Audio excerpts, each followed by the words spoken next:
Yeah, to turn back around to the data-driven approach, you've oftentimes talked about bio biofeedback as a means to capture information, then to analyze it and stuff like that. And so one of the things that our listeners like is like app recommendations and whatnot. So if you had to recommend one or more apps for biofeedback or devices, devices, apps, like tools, we'll call them. Like where would you go with that? So you're wearing one of them is Oura Ring. I love it.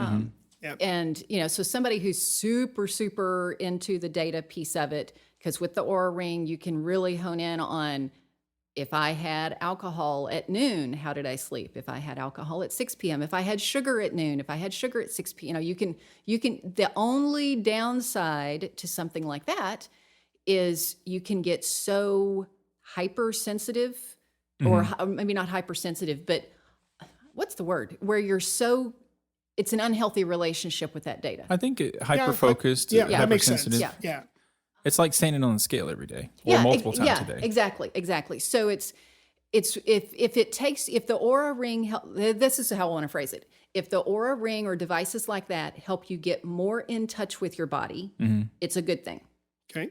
If it pulls you away from listening to your body and listening more to the data from what the system is telling you, that's not a good thing. If it's helping you interpret how your body's feeling. But I mean, I've had people who they have their Oura Ring, they wake up feeling amazing.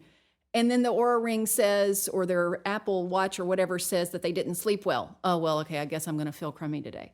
It's like, no, you were feeling fine 5 minutes ago.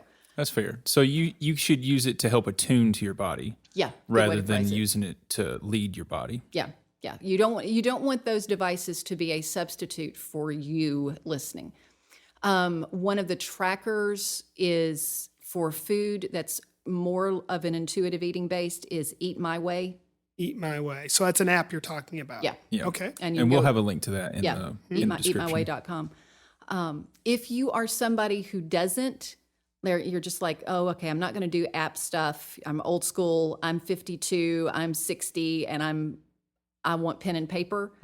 I've got, and I'll be glad to give it a link to you all or however we want to do this, but I've got intuitive eating worksheets that my clients, because that's a place that on that type of worksheet, and you can make up your own, of your writing down not just what you ate and not just when you ate it, but what was my emotional state?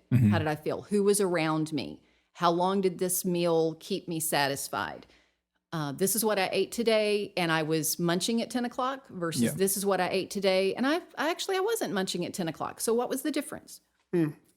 I like the emotional angle on that too, because so many times, one of the things I really didn't realize is that hunger and dehydration and lack of sleep really impact me emotionally. Like my fuse gets shorter, especially around the hunger. Like we have an open conversation that we all get hangry in our house, and that's fine because we know, like, okay, why is everybody going off the rails? Oh, because we're cooking dinner, it's almost ready, so let's just chill, and it helps manage the emotional outcome. We'll say. Oh yeah. But the sleep is one where I never knew how much sleep impacted my ability, not just from a short fuse, but my productivity and all of that kind of stuff. Like, sleep is super duper important.